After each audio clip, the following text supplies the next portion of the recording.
Good evening. Welcome to Race and Identity Dialogue Series, Session 3, Personal Writing as Personal Reckoning. Today, we have lecturer of English, Laura Martin, with us to talk about this topic. Laura Martin, will you begin by telling us what does personal writing as personal reckoning even mean? Absolutely. Yes. Thank you. So for me, I'm a creative writer and I primarily write nonfiction.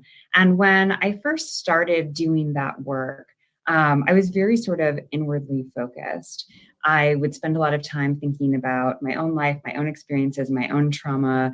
And I think that was important work. But as I've kind of continued to explore and grow as a writer, what I've realized is that to be a strong writer and also just to be a strong person, I think, in the world, I needed to move outside of myself, right? And think about interrogating my own biases, my misperceptions, and kind of where I fit within social structures, how I'm interacting with other people and impacting them, and not just how people are impacting me.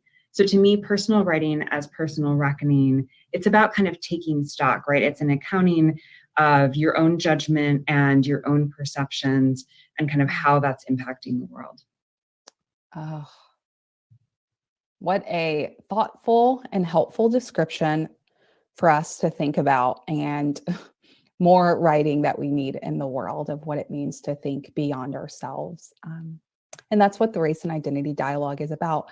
Could you tell us about examples from your own life? Because you hint on that in explaining the topic that maybe have helped you. I know that you have tips for us today about what that may look like in our lives, and specifically through your own lens and how you've done that. Will you tell us more about that?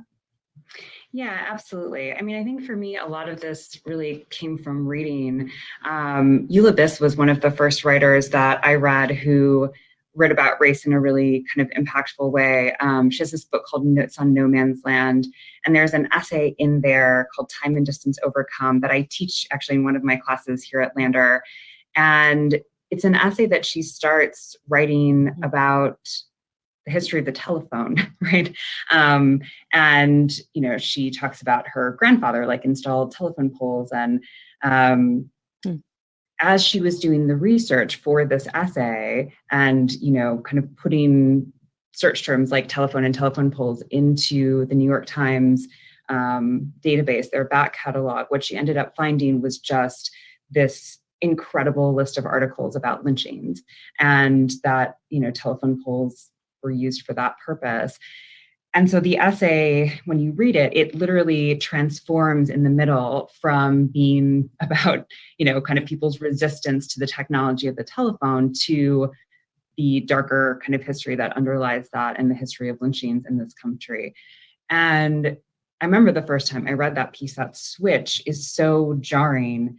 But I think also to me just really highlighted how much of our history, right, has this darker underlayer that we just don't think about.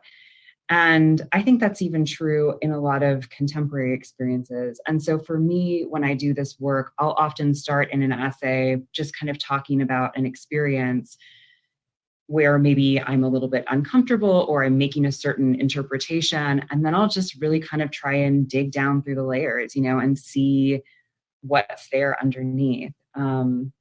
One essay of mine in particular I'm just thinking about right now is I had this interaction when I used to live in New York where this man came up to me one day on the street. He was Hispanic and he had like a little hood over his face. I couldn't see him very well, but he just came up to me on the street and I was smoking and he said, you know, give me your cigarette. And I was like, no, you know, I'm not going to do that. And he said, don't be a victim today. And I was like, what? You know, I was so offended. But of course, like I just kind of threw my cigarette at him and stomped off. And for the longest time, I thought about that interaction as like, oh, this, you know, horrible, mean man who like comes up to me out of nowhere and demands this thing. And then I started thinking more about it. And at that point, like I had just moved into Bushwick Ricklin right when it was kind of going through this big transition and all of the people who had lived there for a really long time were being pushed out. And, you know, here's this guy who, you know, had probably been in the neighborhood way longer than I did, asking me for something really simple. And yeah, what he said to me was threatening, but my response was also kind of threatening, and really just like, I didn't even look him in the face. I can't even tell you what he looked like, and so the more I kind of started digging through that experience, it was like, this isn't someone doing something terrible to me and I was wronged. This is like two people, responding to a situation where both of us, I think, were doing things that were problematic and hurtful to each other. So that's what a lot of this work to me is about, is like kind of digging into those places, especially where it feels like, I'm sure that I was doing the right thing. And, is that actually true? Especially if I'm interacting with someone who I don't know that much about, right? Yeah.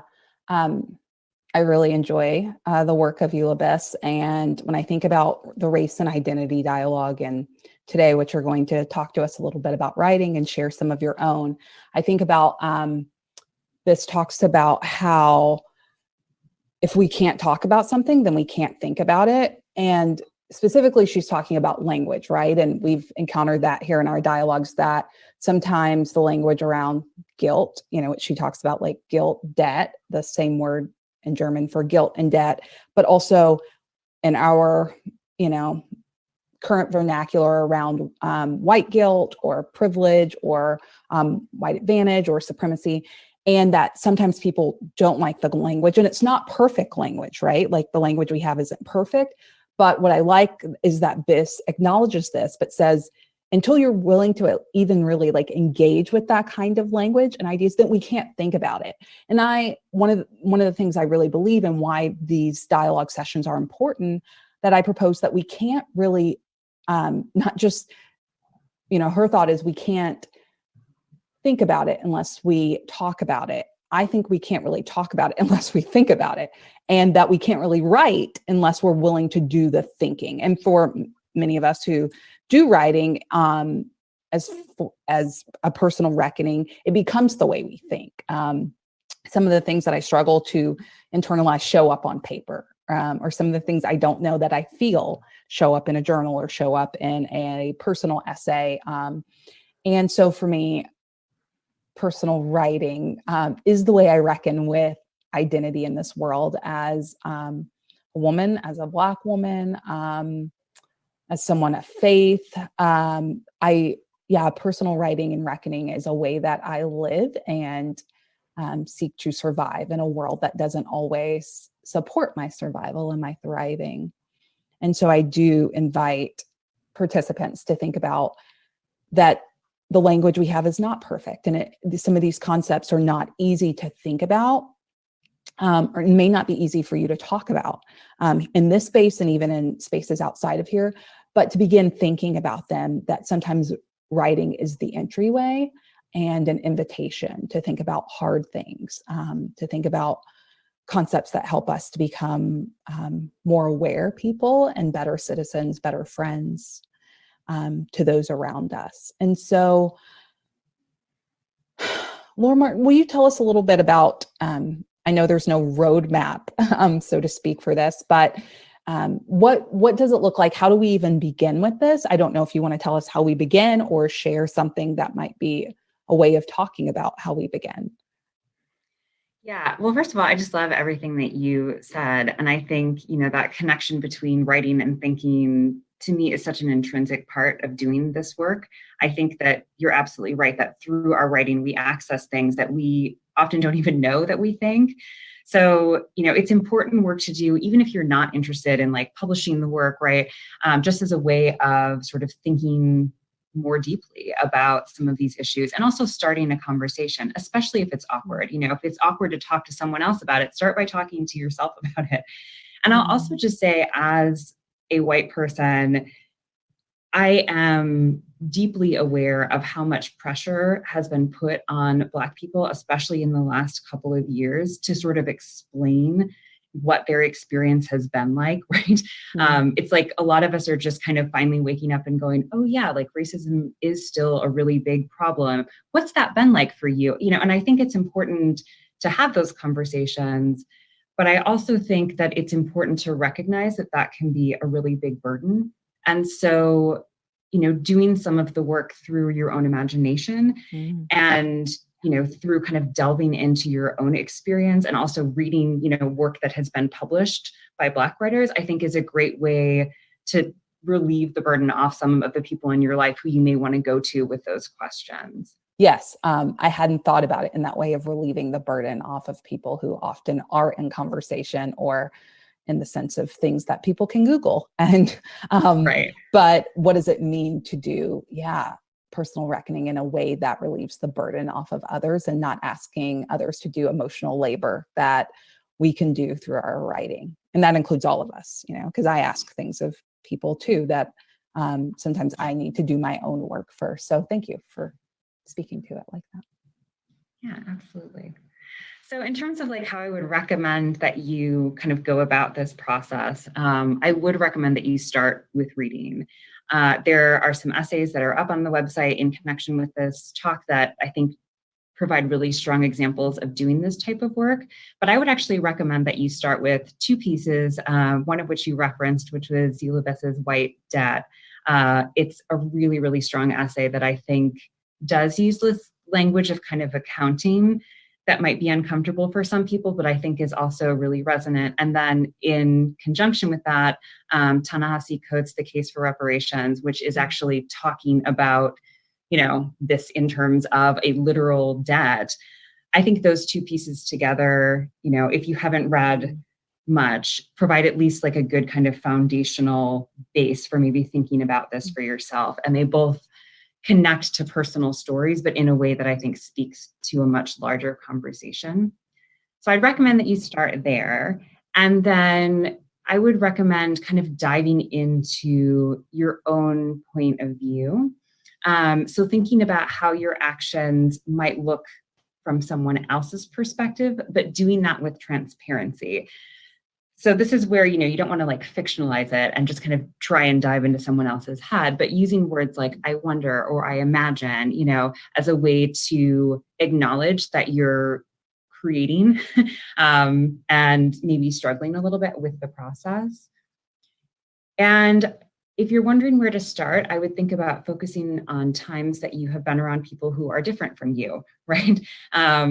Racially different, but also maybe just somebody who has a different background from you, someone who has a different gender or sexual identity from you, someone who has a different religious belief than you do, and working from that place. When you are around people who have these kind of fundamental differences, how do you respond, right? And what have you maybe learned from those situations, or could you learn from those situations? So that's often where I'll kind of dive in. It's like moments that I felt uncomfortable, or places where I've interacted with someone that I've maybe had a hard time connecting with, or have found some kind of fundamental difference with. And then I would just caution people to really try to avoid making generalizations. One of the essays that is posted does a really lovely job of kind of exploring this issue.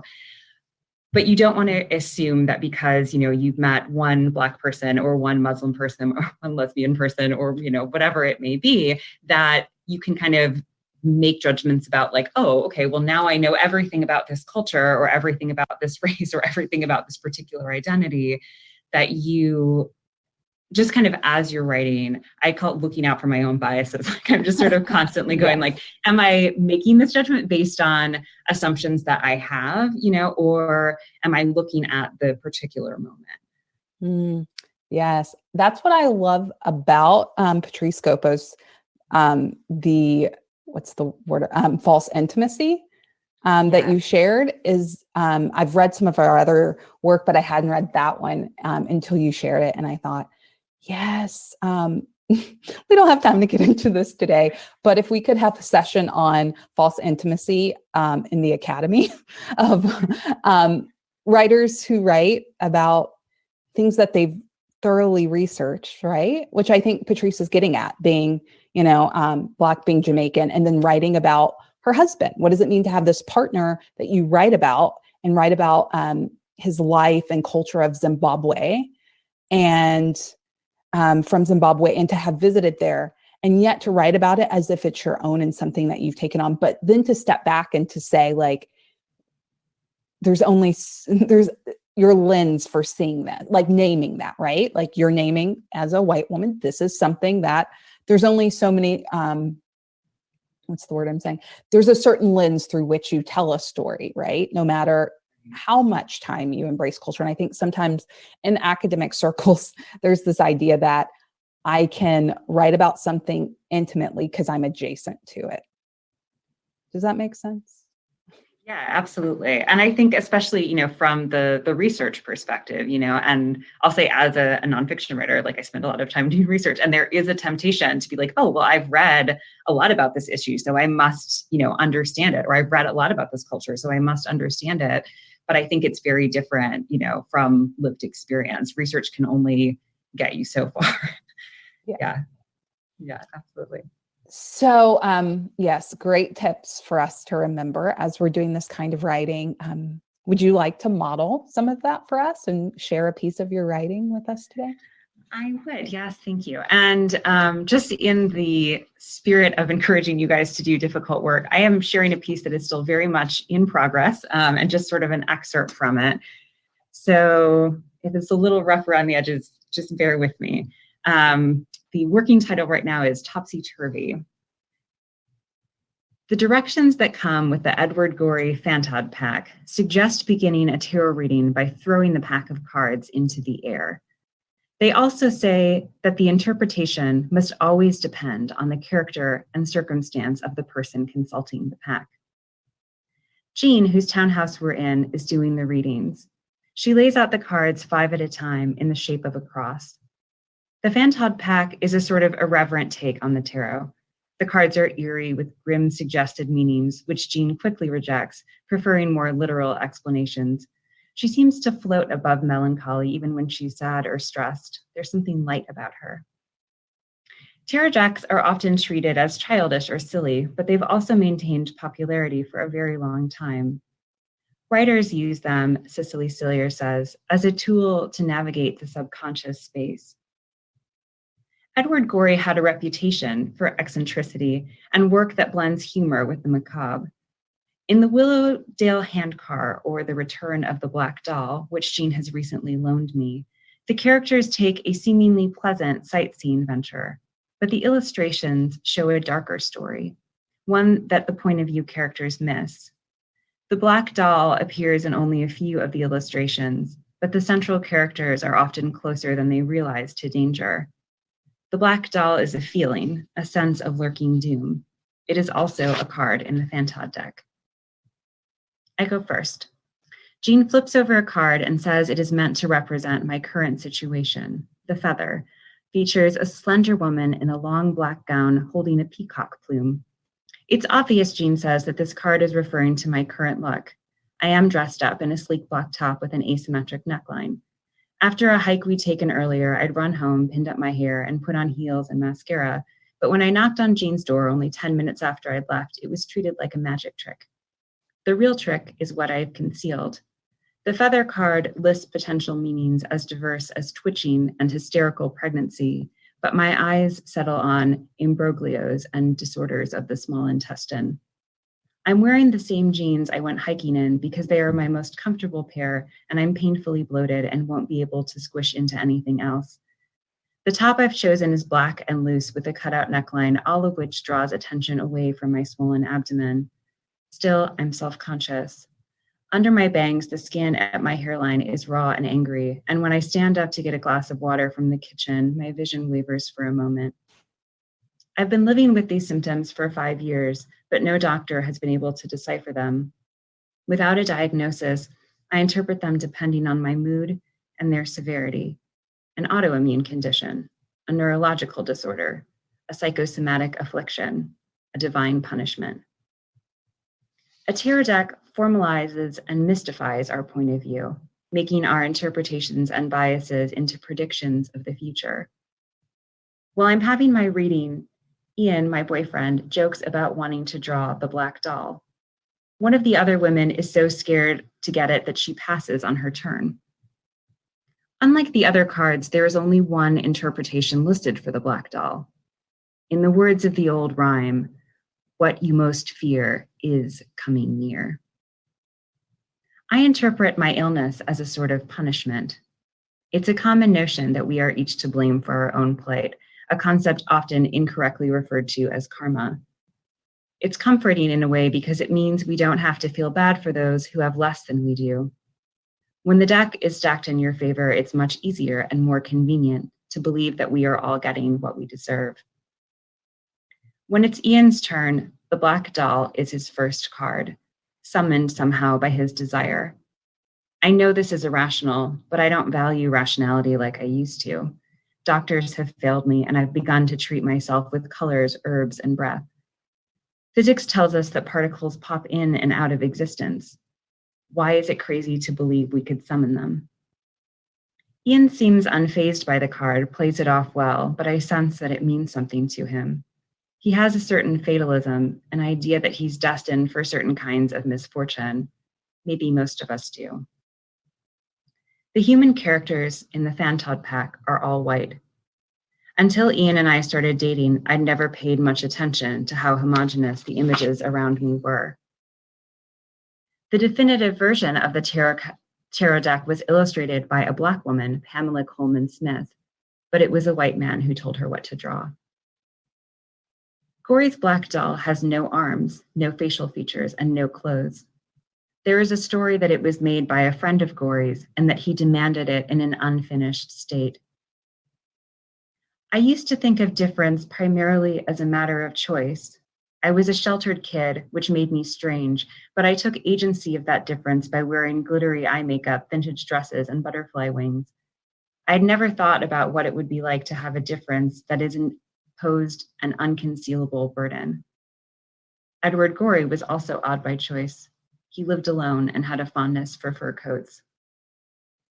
The black doll presents no actual danger, but its presence is seen as threatening. It is shown slumped in a corner or falling from the roof of a house, mistreated because having it around makes others uncomfortable. Black dolls often have straight hair and Caucasian features.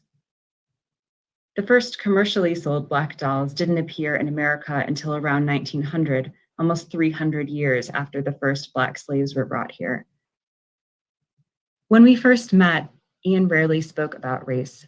He identified as mixed race as the term that most authentically captured his experience.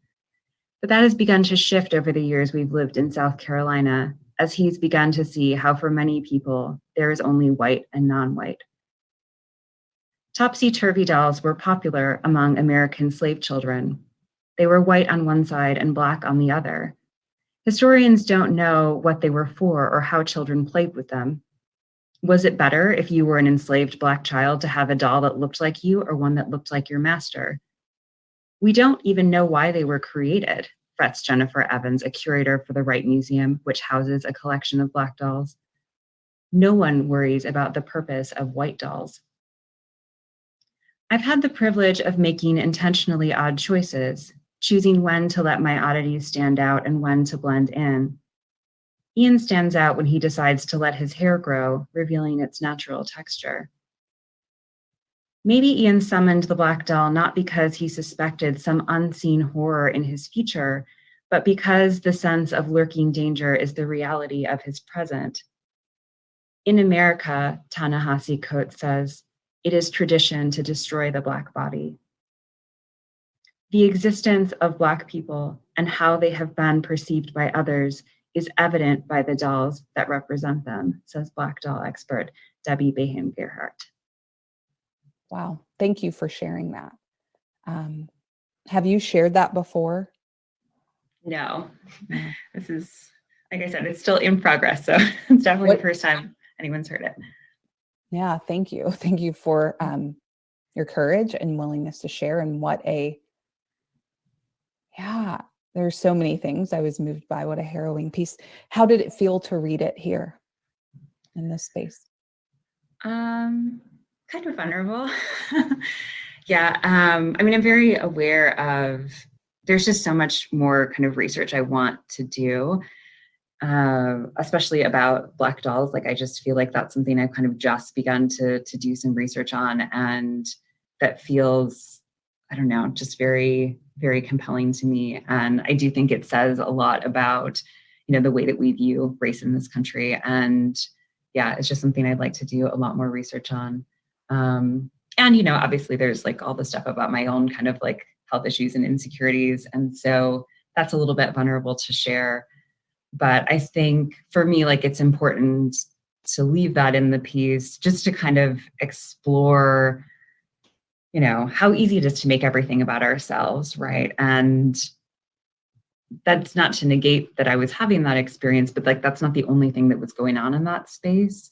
Mm-hmm. And yeah, I think, this is very much for me, like modeled off of the Eulabis piece I was talking about earlier, where it starts out kind of being about one thing. And then, as I was working on it, this other kind of theme just emerged. So. Mm. Yeah. So as we move into you offering us prompts and inviting us to write, I think that's a good segue into that, to think about what does it mean to write with vulnerability and to write with courage, and to have all of these layers happening that we don't have to sort out at that moment, right? Is that part of personal writing, is personal reckoning, that you can talk about what's happening in a moment, right? This experience. You can talk about your relationship to other people in the experience. You're talking about your relationship to yourself and your body, and you're embodied in this experience. And I'm hearing all that. And yet, when you got to the black doll, I'm like hearing that in a different way. And before you even tell me, I'm wondering, why is there a black doll that means fear? Like, I'm already there, mentally, and worrying about the other, I'm curious about, I have all this curiosity now around these other cards, but I'm listening and I'm trying to be fully present, but I'm still struck by like the black doll representing fear and being the only black card. And I'm thinking that even before you say it. And then holding your reflection on this, and Ian's reflection on like not being moved by it, and what does it mean that not being moved by it in the same way that it's meant to evoke fear, right? um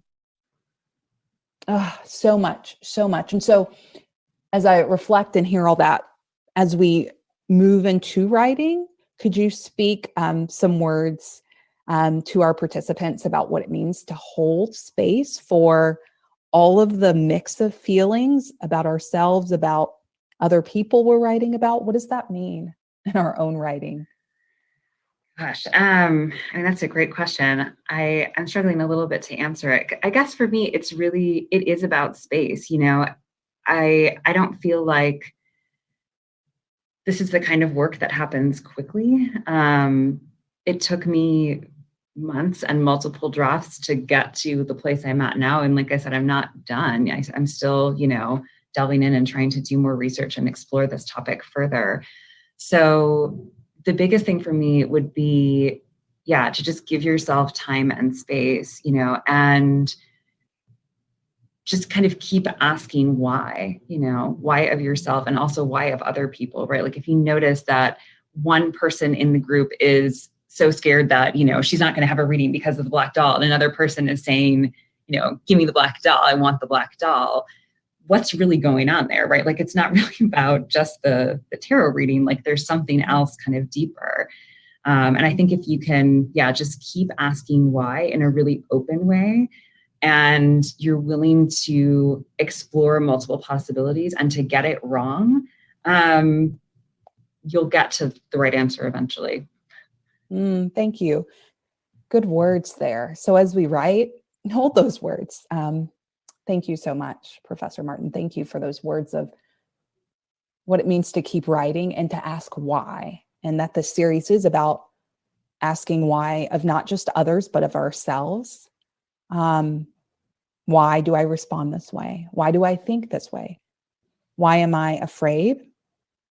Who told me I should be afraid? Why does my body feel this way in this person's presence? Why do I feel uncomfortable or feel constriction? Why do I run when I feel that way? Why have I not thought about my friend or my roommate feeling uncomfortable in certain situations where I feel perfectly natural? Why does my community all look this way? Why do I gravitate to certain circumstances or people? And why am I afraid maybe to name that and write about that? And so Let us begin writing together.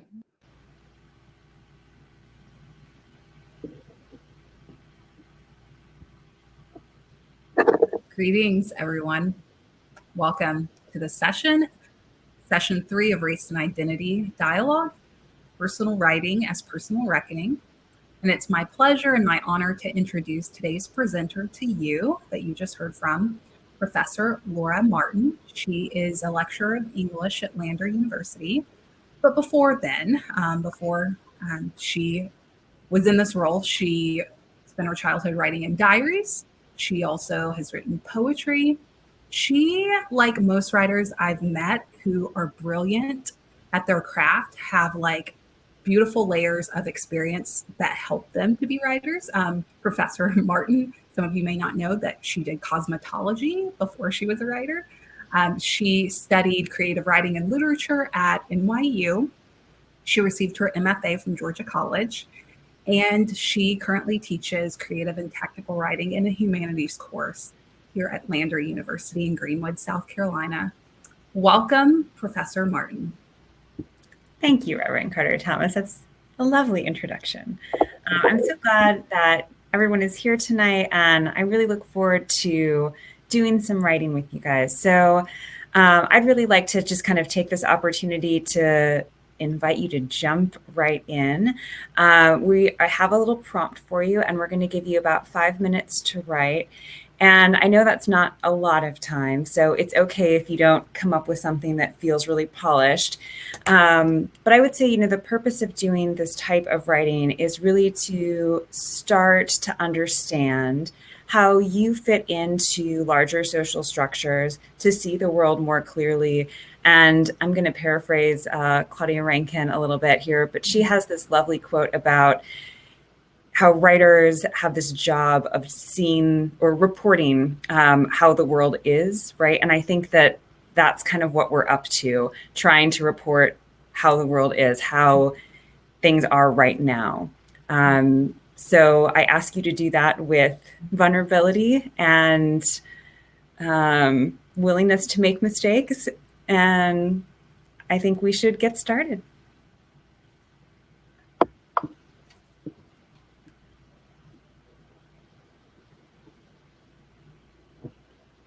All right, we will begin. You will notice the prompt and the timer.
All right. How did that go? I'd love to hear from some people.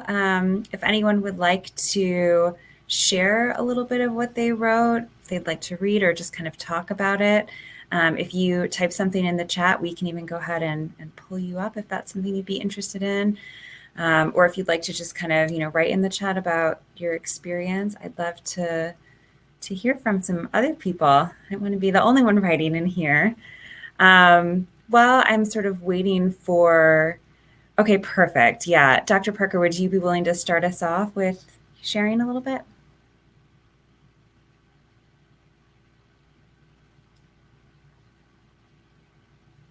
You can go ahead and bring Dr. Parker up. That would be awesome.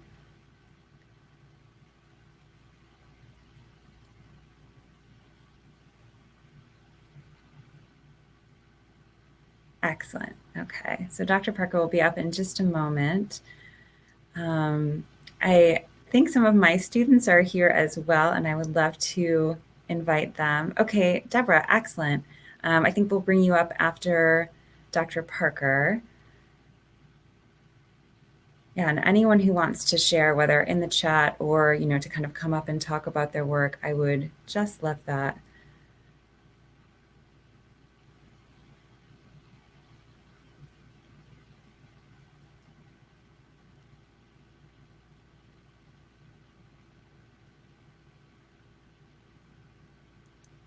Okay, there's a little tech issue. No problem. Yeah, and thank you for those of you who are willing to share. I know this can be, like I said, a little bit vulnerable to ask people to do. But I definitely, this is the Race and Identity Dialogue, so I don't want to be the only one talking. Okay, hi, Deborah. Yes? Mm-hmm. Lovely to meet Hey, you. Deborah. Please. Hi. Hi. It's very, very brief. I wrote in 1971 at a Plymouth shop on Fifth Avenue. I worked with a lady from Poland, and she talked a lot about wanting to go back there when she retired. She said she had to leave because of the communist invasion, and she wanted to see her homeland before she died. We worked in a section of the store that sold wallets and scarves, but I was there to sell Mary Quant makeup. I learned from her dignity, and she had a lot of poise, especially when people complained about her accent. She showed me how to rise above racism. And she also stressed how she felt like a stranger in the US. And it was really the first time I'd met anybody from Eastern Europe and learned how living under communism was very harsh. And that's all I wrote. That's incredible, especially for 5 minutes. Thank you for sharing that. Yeah, how interesting, right? That sometimes those interactions can really teach you, lessons that you can apply to your own life, and, someone else's strength can, just observing it can give you strength. That's wonderful. Mm-hmm. And as I'm listening to you reflecting, it's interesting that we were brought up at the same time, because then I think I have a very contrasting thing that I wrote, because at the same time that you were able to appreciate someone of a different culture and understand that my reflection is on a time where it pushed me further away and made me, it really, I think, started to aid in the mistrust that I might have in certain individuals. So I'll share. You want me to go ahead and share this one? So, please. And I'm sorry, I have to kind of pause, because then it's like I've taken a moment, and I don't know if this, Professor Martin, is what you felt when you were first writing and sharing. You think you're ready to share, and I consider myself to be a writer. And then when it's that moment, you're like, wait a minute, I'm about to share a piece of me and something that's kind of vulnerable and real. So it kind of makes you, I don't know, jittery, but I'll share some. I wonder if she ever thinks about the impact she's had on my life all these years. I wonder if her perspective has changed. I imagine it hasn't, because in that moment, I had no words. I was stunned into passive silence, a silence that haunts me to this day. I was an 18-year-old freshman at Indiana University in Bloomington, Indiana. Despite the racial tensions that shaped the time, despite the racial tensions that shaped my time at Indiana University, I was devoted to being the best student possible. I was committed to paying my way through college and eventually becoming a television producer. So I got a job as a Kmart cashier. It was one of the 3 jobs I held. I hated it, but I went to work with a smile and I did what I was supposed to do. I got along with my coworkers and rarely complained. So when my manager called me up to her desk, I was a bit nervous. What could she possibly want? As I walked to her desk, I held my head high and put on a smile. As I approached her, this white woman, who was perhaps in her late 20s, donned a smile that was intended to ease my tension. And in that moment, it did. But, sorry, as I'm writing, I'm can't read my own handwriting. And in that moment, it did. But the conversation, or what would follow, the conversation or lack thereof, is one that I'll never forget. This white woman looked me in my eyes with a smile and said, "Don't take this the wrong way, but considering that there aren't very many beautiful Black women, you're very pretty." In that moment, I had so many thoughts, so many feelings, so much to say, but I said nothing. I did nothing. I went numb. And all I could do was smile, nod, and go back to work. Wow.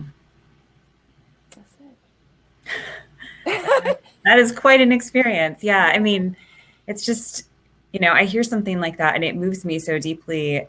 And I'm like, I just, I can't imagine on one level, obviously we've all had people say hurtful things, but on another level, I'm like, I've never gone through something like that. Like, it sounds horrible. And I could definitely understand how that would, cause a rift and make you, more wary the next time a white woman smiles at you, like what's coming.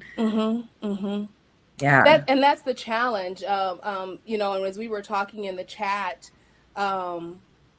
just this idea, like that's the frustration that I have sometimes going back and writing and thinking about those experiences, because what do you do with those experiences that you can't change? And I guess when I was reading what Dr. Ryan said and becoming a better person and changing those things, and I think that might be why I pour so much into my work. That might be why I've invested so much in, teaching psychology and the cultural competence course that I teach and the community psychology, because it feels like there's this need to protect other young women like myself from going through that type of experience. And also on both ends, protect them, to give them the tools to where they know how to respond in a situation, if there is the right way to respond. And also, though, work with, and it made me see that there's a need for me to connect with white women in a different way, or people who don't look like me, to prevent that kind of thing, and to really try to find out, like, what would make you think that? What would make you feel that way? What would make you think that it's okay? Because that's one of many stories, right? I've also heard those, for a Black woman, you're pretty, or for a heavyset woman, you're really pretty. And it's like, what do you do with that information? I don't know. So, but yeah. Yeah. I think, unfortunately, to some degree, I think all women can connect to that, right? Like, we've all had the qualifier of like, oh, you're really pretty for your age, or you're really pretty for, whatever. Yeah. But I do think, when somebody's putting you in a box and then giving you this like backhanded compliment, it's almost more hurtful than just being insulted directly. Mm-hmm. And And I'm sorry, I was going to go to a question here because I'm seeing it, and I'm sure Reverend Carter Thomas will be back on in a moment. But one question says, in writing, to what extent is it helpful to wrestle with the idea of singular versus multiple identities for yourselves and others? So I'm going to pose that to you. It's and put in parentheses, in Professor Martin's story, there were so many layers of identity provided, and we were reminded that some folks struggle with the idea of multiple identities. Yeah, absolutely. I think for me, that exploring multiple identities is really important. Yes, microaggressions.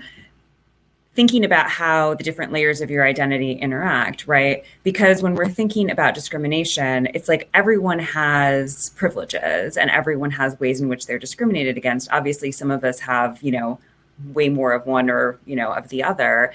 And so I think if you're willing to look at the layers of your identity and say like, okay, as a person with an invisible disability, I experience discrimination, but as a white woman, I experience all of this privilege, you're able to connect to other people more. It gives you greater empathy than if you're just kind of looking at one aspect of yourself. And I think it also helps to understand that none of us are just, a label. We're all unique individuals who are made up of, many personal and social characteristics. And writing to me is really about exploring how all of those things kind of interact and understanding how complex everyone is. I think we had a couple other people in there who were going to share. I believe, was it Dr. Rubin that was supposed to come up next, or was it Dr. Ryan? Ryan, maybe. Dr. Ryan, yes. Okay. So I'll come out and you can take me away. Bye, y'all. Oh, you're muted. Okay, you're in. Sorry, I'm wearing my nerd glasses. It makes me not good with volume buttons, I guess. So this needs a little bit of a setting. I went to Mexico 2 years ago to visit friends who were expats in Mexico working for a major company. So I went to visit, and this is how it goes. So we're met at the airport by a very fancy SUV, leather seats, heated seats, air conditioning. Get in the car, drive through the streets. We see two worlds. There's poverty and there's affluence. To go to my friend's house, you go through a guarded, gated area. The guards are armed. There's razor wire and walls. And you go through, and all of a sudden the buildings change. It's not the tenements, it's the mansions and the condominiums. And you go through even in there are layers, there are guards. You go through different segments to get to the place where my friend lives. We walked into someone else's country, into someone else's city, and we built walls and we covered them in glass and we covered them in razor wire. And we marked off territory that was our own. And we said, this is your land, but you can't come in. And the gate guard to my friend's house was someone who was born there and raised there, and he worked for dollars a day, dollars a week, just to support his family. What he was paid is what I was carrying in my wallet. And the interaction is as if I had come in as the ruler of some province, when in fact I'm just me. And how do you respond to a person who sits outside the house and is ready to do anything, including defend the space, just so they can keep that job? And how do you have a conversation with someone who thinks that they have to defer to you, even though they are 10, 15 years older than you, and whose education is different, but they can do so many things that you can't? He could trim an entire garden, and did trim an entire garden with hand clippers instead of a mower, because he didn't have a mower, and we didn't know he didn't have a mower. So he's asked to mow the lawn, and he did, but he did it with gardening shears. And so I stand on the front porch and I watch two worlds smash into each other And that's as far as I got. So, I mean, that is a very powerful description. And, as I was listening, I was thinking, gosh, I think so many of us have had that experience when we go abroad, right? That we're kind of able to see things, because the truth is that that kind of disparity, that economic disparity, exists in the US as well. It was so much more because it wasn't our country. And we had gone in, and the Americans had literally built a walled community that had jagged glass embedded in the tops of the walls and razor wire, not only in the community walls, but the house walls all had razor wire around them. We were blocking out the people whose land we had gone into. But the interesting thing about that, right, is you could use that as a description for the entire US. Like, we're literally all living on someone else's land. Yeah, absolutely. So yeah, it's really interesting how sometimes, like, looking at another culture, right, you can kind of go like, oh, that's so messed up. But then when you dig a little bit deeper, you're like, oh, wait, I live in a country where we're doing exactly the same thing, and actually on an even larger scale. That's how we got our country.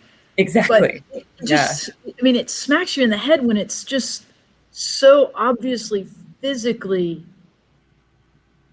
a boundary, and there's so much fear inside the American community. The razor wire is not there just because it was an afterthought. They're afraid of insurrection and people coming in and taking that space back. And I'm like, but it was theirs. So I don't know. It was very rough. It was really rough on me to see, and people that just took it for granted. Like, this is my place in this country, and I have these servants, and I have these gate guards, and I have the right to all of this. I have a right to come into this country and make hundreds of times what anyone around me will ever make. So, yeah. That's actually reminding me of this episode of Hidden Brain. I don't know if you ever listened to the podcast Hidden Brain, but there's this episode on there that's all about how we kind of determine our own wealth, like how we think about wealth. And in it, the host, Shankar Vedantam, he says, that if you're an American and you make $50,000 a year or more, you are in the 1% of the world, right? Like, we tend to think of ourselves as like, oh, we're middle class, but like, to the world, we're the 1%, we're Bill Gates. And that's like such an interesting perspective shift, I think. Well, when I've been in other cultures, like in Mexico, I realized I have my own house by myself. I have really nice stuff. I have 5 rooms that I don't share with anyone. How many cultures can you go into? And that's the majority of what happens, where people have this space that is all theirs. They don't have to share. I mean, I'm incredibly wealthy. Yeah. And I have disposable income. I don't work 3 months out of the year because I don't have to. How weird is that? How many people can say that? Those are all excellent points. That's all I've got. That was a lot. Thank you so much for sharing. Your piece was super powerful. What descriptions? I'll stick with you. Thank you.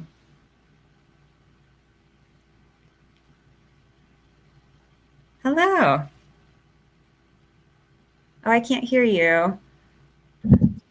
I think I was on a delay because Dr. Ryan, I still heard Dr. Ryan speaking. So, yes. And one of the things that she said in her story resonates with mine, because my story was about going to a Native American reservation. And I don't know how much happened after that, because I think I was behind, not realizing that. But if it's time to share my story, I'll share my story. I'd love for you to share. Okay. I'm a little nervous, and I spent the 5 minutes mostly writing about setting rather than the experience itself.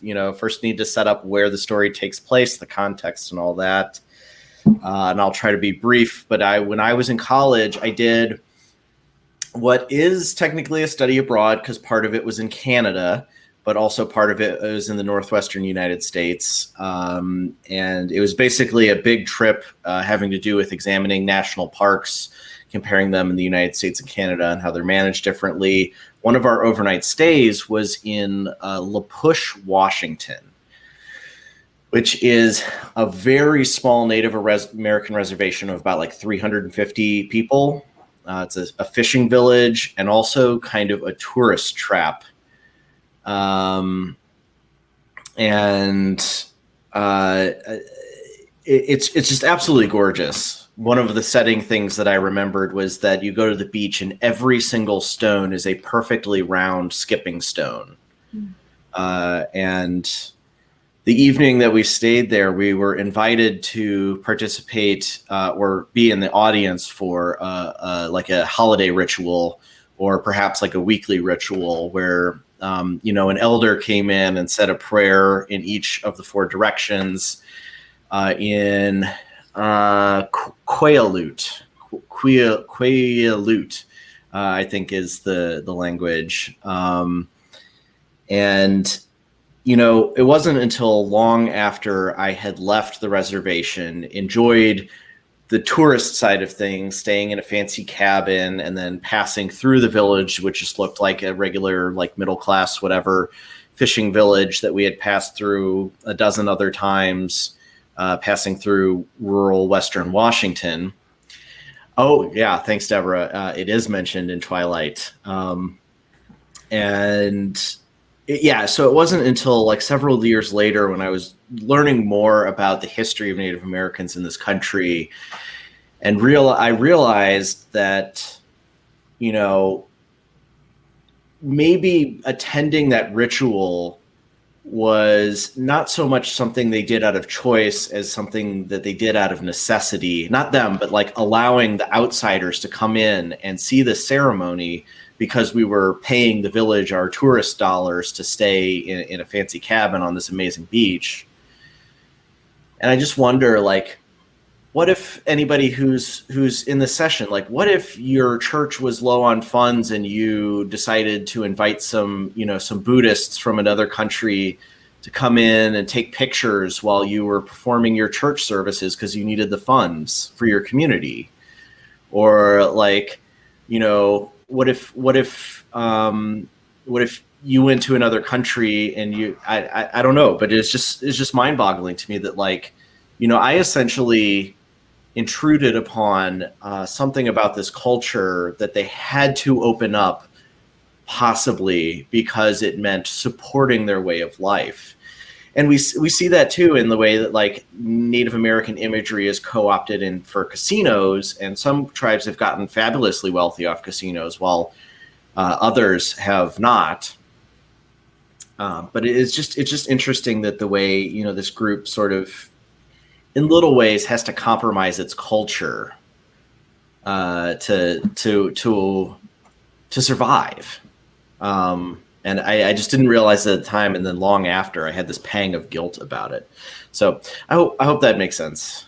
Yeah, absolutely. And I think what you're talking about too, right, is kind of like performing your culture for people that are descendants of, the people who basically attacked, viciously attacked and at least partially destroyed your culture, right, and took away a lot of the land that used to belong to you, et cetera. So I think, that's a really powerful thing to think about, and something that is, used a lot in our culture, right, as this sort of way to sell things or as part of our tourism industry.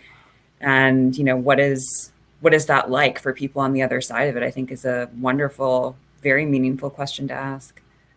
Yeah. And I appreciate your thoughts on that too. It's just, like you said, there's this whole industry of selling Indianness to white people. You go to the, American Southwest, and it's, turquoise and beads and, and rugs and Navajo tacos, which is like a taco, but with a deep fried, like thick shell, not unlike a gordita from Taco Bell, but that's about like the closest reference point I have. And it's just like selling an idea of Indianness back to the people who pushed Indians to that place in the first place.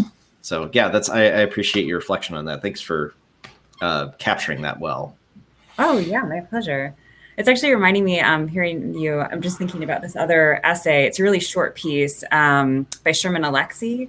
And he talks about, he goes to this reading in Germany, and there's this woman who's there who's in like a full Indian headdress. And she's like, Germans, we love Native Americans. And he's like, okay, why? You know, and she's like, well, you've suffered so much and we have so much empathy for you. And he kind of looks at her like, what about what's happened in your own country? And she's like, oh, that was just a blip, you know? So it's that really interesting, you know, we're so, and we're the same way, right? Like Americans are obsessed with the Holocaust and like, look at this horrible thing that happened, but we don't think about, you know, the fact that our own history is just as dark and bloody, if not more so than Germany's. Yeah, I was just teaching this week about how the United States, had concentration camps during World War II, that we rounded up the Japanese. I guess we're better off because we didn't systematically slaughter them, but we also had concentration camps. And we tend to like, look at what the Nazis did, and not also, well, we had the same problem. Eugenics that supported the Nazis was also popular here. Yeah, those are all great points. Thank you so much. Oh, someone's been through La Push. Very cool. Oh yeah, I've seen that now. My husband and I drove through La Push by accident while on our honeymoon in Washington. It's a very memorable experience. We suddenly felt very much that we were intruding, as if we'd accidentally walked into someone else's living room. I remember wondering how often people drove through to peek inside the reservation. Yeah, very interesting. Yeah, and so what Rachel said, that I feel that in retrospect, even though like I paid, you know, or we as a group paid for cabins and technically were invited in. Yeah, it's still like in retrospect, it feels like an intrusion in some ways. Yeah, absolutely. All right. Well, thank you, Dr. Rubin. Would anyone else like to share? Hi, Alexis. Are you going to share with us? I'm back. Was there anything, I know thank you all. Thank you to Dr. Rubin, Dr. Ryan, Dr. Parker, sharing. Thank you so much, Deborah, for sharing with us. And for those who are sharing through the chat, Dr. Souther-Dobbs, Rachel. Was there anything that you wanted to share? I know there's been a lot of conversation and you've done an amazing job at follow-up with those who've been willing to share. Was there anything else that maybe a reflection or anything that you wanted to share? I will share a little, but I want to give you some more space if there's something. No, I would love for you to share, Reverend Carter-Thomas. I think that would be wonderful. Well, thank you. I'm with Dr. Souther-Dobbs. I didn't get a full writing. Actually, my mind was like moving. I was making sure the chat, and I didn't actually plan to write. And for those who, knows that Professor Martin and I pre-recorded, and I knew the prompt, you might have thought, oh, I wrote the prompt before this. Actually, I didn't, and I haven't given a lot of time to it. But I decided, you know what, I'm going to take in a few minutes and engage. And what was interesting was something came to mind that I have not thought about in a really long time. And I thought I would write about experience and being in another place and another country specifically, about those kind of cross-cultural experiences that have been really formative for me. But what came to mind, I think the doll motif. As I started to write, I thought about this time. I had to be in first or second grade. And I'm at my grandparents' house, and there's a group of girls I would often play with in the neighborhood. And they were all white, this particular group. And as I go to, move out of my grandmother's yard, they're all gathered, and they said, we're playing with dolls today. And I was like, oh, and they had their dolls, and they had like boxes of doll clothes and shoes and all of these accessories. And he said, why don't you get your doll and come play with us? And I was like, oh. And I had I didn't have a lot of dolls. Like they had whole, treasure kind of chest of dolls. I didn't have a lot of dolls. And I hadn't thought about that until this moment as I started kind of mapping a writing. And I probably should tend to this later. And as I think Dr. McMillan said, sometimes personal writing as personal reckoning is revisiting it and revisioning.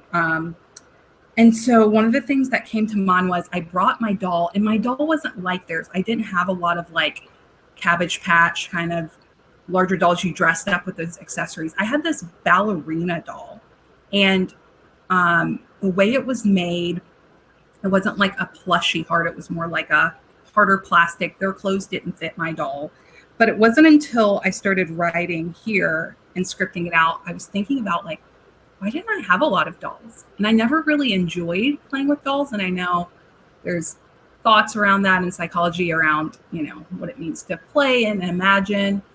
But I started writing about perhaps my mom and my grandmother and family members who often bought me toys. My dad didn't buy me dolls, but I had like a plethora of other toys. I had books, I had like math games, I had crafts, but dolls were not the priority. And I started thinking about, this came to mind because this is a space of race and identity, how for Black women who've often had to carry dolls and small children and whose bodies were used to, so to speak, breed in this nation to continue to produce babies, and Black women as like mammy figures who took care of their own children and other people's children and white women's children. And the sense of like Black women being mothering and nurturing and always nursing. I mean, like 2 weeks ago, we just removed Aunt Jemima from the bottle, you know, like this image of women as Aunt Jemima, of mammy, of like going back to Dr. Parker, of not being seen as primarily as beautiful, just a body that's commodified and raising other people's children. And so when I thought about that, I'll pin to this later, but thinking about how I didn't have a lot of dolls, like that was not the priority of my family. The priority were all of these other enriching learning games that I would not see my primary identity in a world that wasn't built for me, in a patriarchal, you know, white supremacist capitalist world. My job and my only way of seeing myself would not be through dolls, and not through dressing up or mothering or feeding or taking care of or nurturing. And not in a belittling, like condescending way, you know, like something wrong with those activities, but that would not be my primary identity. That I would find play and joy through books, crafts, games, stuffed animals. And so I want to lean into that and think more about that, how like I didn't have a lot of dolls growing up, and that wasn't something that was frowned upon. There wasn't anything, you know, it wasn't a negative thing, but it was just not something that was like the primary push from my family. And so I want to think more about what does it mean that when I think about a lot of the toys I had were more educational and more enriching of, there was an agenda, very much an agenda of not just go play with dolls and play house and play in this kitchen, but like play in ways that imagine that you can do other things besides that. If that's what you're being told and that's your only space of living into the world as a Black child, a Black girl, imagine that there are other things. And so, yeah, I want to lean more into that. But it came up with you talking about topsy-turvy and the doll. That's so interesting. Yeah. I mean, you know, obviously I've thought before about, you know, what having dolls teaches young girls, but I had never really thought about it from the perspective of giving a Black girl a doll teaches something very different. And there's this whole other history. And what a like loving act that your parents didn't make that, you know, your kind of primary mode of play. Yeah, I mean, it feels like there's a lot there to reflect on and explore. And I would love to read that piece. Send it to me when you have a draft. You know, I really do think I need to lean into that because I want to think more about that and myself and my family. So thank you. I know as we wrapping up, can we take one more, at least one more share? I saw Dr. Creighton, I think, was willing to share, and I would love to. Oh, yes, I would love that. Lillian up to the screen. So we'll have her, and then we'll do some closing notes. Thank you, Professor Martin.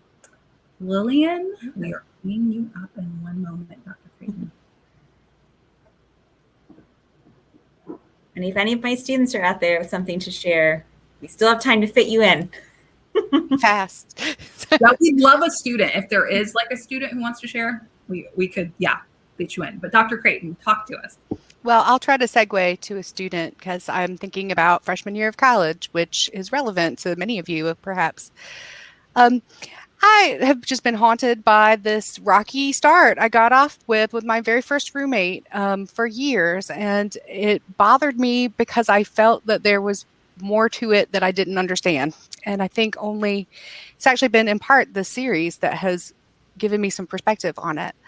I was a suburban middle-class kid from the Atlanta area, and I'd gone to a very integrated high school, so I had a very diverse group of friends. And when I showed up for my first semester of college at UNC, my roommate was a very small town, a young woman from a big Black family and from Eastern North Carolina, and she was a first-generation college student. I was just sure we would be best friends. I knew it. I had this fantasy of what college would be like, and that was part of it. And immediately I felt a sense of just a lack of warmth in her reception of me, and a little suspicion of me. And I took it very personally. I wanted to be friends with her. I didn't understand why she didn't want to be friends with me, or at least that's how I perceived it at the time. And I think that's just kind of how the year went. We just sort of, we're roommates, but never really became friends. As I look back on it now, though, and as I was writing, I was thinking about what that first day looked like from her perspective, because I was friendly, but I was also smug and stupid, didn't know very much about the world yet at that moment. And I probably came across as brash and full of, wanted to brag about places I'd been and things I'd seen and experiences I'd had. And I'm sure that came across as judgmental, and probably was judgmental, and that I was kind of celebrating some of the privilege that I had had without even having a word for what it was. And I'm sure that set a tone that was very hard for us to come back from. And I look back too on her experiences. As I did learn a little bit more about her as the year went on, I learned that her high school had been very socially segregated, and that she told me at one point that she had never had a white friend at that point in her life. And she had every reason to need some time to warm up to me, but that was just so outside of my range of experience at the time that I just felt personally rejected by that. And that's the person who, I don't remember her last name. Otherwise, I would be stalking her on social media right now, trying to track her down, because I feel like we were both English majors. We both became teachers. I bet we could figure this out if we could reconnect.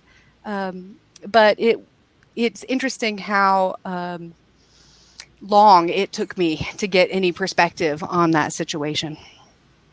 That's all. I mean, I think we've all had many moments like that. Unfortunately, I can certainly think back, and especially at that age, gosh, yeah, I was so kind of self-obsessed and unaware of, how the things that I was saying would impact other people. And yeah, that just kind of, oh, look what I've done and look at how fancy I am, when someone else hasn't had the same opportunities, is such an easy trap to fall into. And I think the fact that you're able to kind of reflect back on it now, is really powerful. And yeah, I hope you find her again someday. I do too. That would be great. Maybe you'll bump into her at a conference and you can Fate will take care of this, maybe. Exactly. Thank you for taking the time to share and reflect, Dr. Creighton. We're going to bring up Dr. Parker as we prepare to close session 3. Professor Martin, do you have any closing words for us and encouragement to writers, those doing hard work, wanting to press deeper into vulnerability, maybe wanting to share their writing in a, maybe not here as you have so courageously done. Maybe they want to start out, maybe sharing it with a close friend or family member, a trusted ally before sharing. Any wise words about that, the writing and sharing process? Well, I'll just start by saying if anyone would like to share their writing with me and didn't feel comfortable, please feel free to reach out. My Lander email is lmartin@lander.edu, and I would love to read and or chat, with anyone about what we were talking about tonight. There you go. Thank you. And, I'd love to see some of your work. Thank you so much for being here. And, in terms of kind of encouragement moving forward, I would just say that, this work can be really scary when you start, but I think there's a lot of relief and grace in it as well, that as you kind of understand yourself and how you kind of fit into the world and even into structures that you don't like, it gives you a sense of agency, right? And you can start to change the things that you don't like in the world. Something I hear from my students all the time is like, oh, well, there's this terrible thing. And yeah, it exists, but it's so big, like there's just nothing I can do about it. And I just fundamentally believe that that is not true. And I think this is a great place to start making change. Well said. Dr. Parker, you have some closing reflections and words for us? So much. And I'm so appreciative of this opportunity and to continue to go. I wasn't sure how it would go in this format. And then I'm like, no, we need more. And it opens up so much. And so I'm just hoping that people are seeing how useful it is and to hear other people's stories. I think that's been our theme for RID and what we've wanted, to listen to the stories, to listen to the perspectives. And sometimes it might take having to write to kind of bring some of that out. Maybe you didn't know it was there. I think about even the students in my class and when we're having open discussion and, sometimes it's hard for them to just talk about it, but it's like, you know what, let's pull back and let's write and reflect, because I noticed that happening a lot in their regular weekly reflections. So this is just so useful and it's important. And as someone, I value being able to write. So I'm excited, and thank you, Professor Martin, for being a part of this and pushing us. And now we need a separate conversation just about dolls. I'm really, seriously, because there's so much there. And as you said, I think it's interesting because when you start talking about one thing, it turns into, it's not even really about the dolls. Just like how you said, when I think she was talking about the telephone poles or something, like it changes into something more and you realize what you're starting to talk about is more than that, and you get to dig through. So I just really appreciate the process. Thank you, Dr. Parker. Yeah, I think personal reckoning is a process where we show up on paper and we don't know what that will look like, right? That we may start off about dolls, telephone poles, and so much more comes up. Memories that maybe are buried deep in our subconscious come forward. And that's the beauty of writing in ways that we don't always have to share, but that the personal reckoning is that the hope is we become more self-aware, which is a central aim of the Race and Identity Dialogue series, to increase our awareness. And we hope that through today, through the people who share, just through their willingness to share their stories, that we have increased awareness about the way we move and live in the world. Our own sense of privilege and power and prejudice and how it may affect other people. And to, as Professor Martin shared in the presentation earlier about what does it mean over time to even step back and say, like, well, maybe the person didn't mean this, or why did I hear it in this way? Because sometimes I think, we're all guilty of that. We hear something and we assume we know what that person meant by it. Like, oh, are you saying I'm being a victim? But to think about, you stepped back and talked about the larger context of neighborhood and space and how that might have affected the conversation. And so I hope that we consider having more of these conversations. And thank you, Professor Martin, for offering up time and space that you're willing to, inviting others to share their personal reckonings with you. We also, I see students should consider submitting some of their personal reckoning writing about race and identity to this year's New Voices issue. Yes, New Voices Lander publication. We would love for you to share the things that you are wrestling with and reckoning with.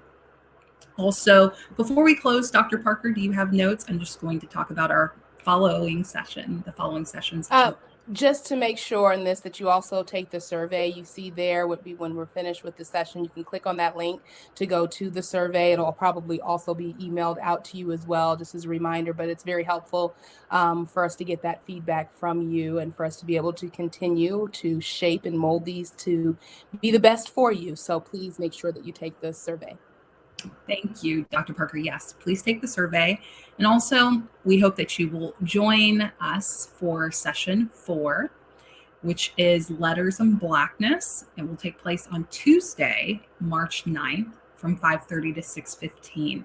And so this is a little different when we looked at the semester and the different topics we wanted to include with like spring break, kind of throwing us off a week. So instead of it being 2 weeks from today, it'll be the following week. So it'll be that Tuesday, March 9th. And we'll also have the session on African American poetry on Thursday, March 11th.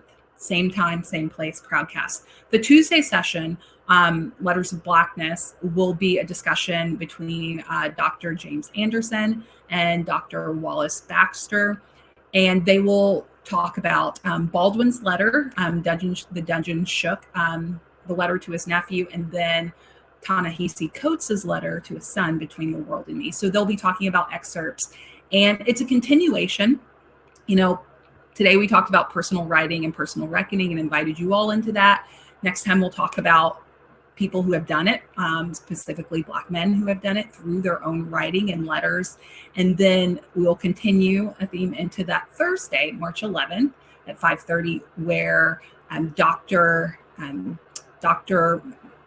Starlin McGee Anderson will join us, and other poets will join us, and they will do readings of African American poetry, and we'll also ask you to reflect. And which Dr. Parker and I are putting together a compilation of different readers and poets for that session. And so we'll continue this theme of writing as personal reckoning of literature through.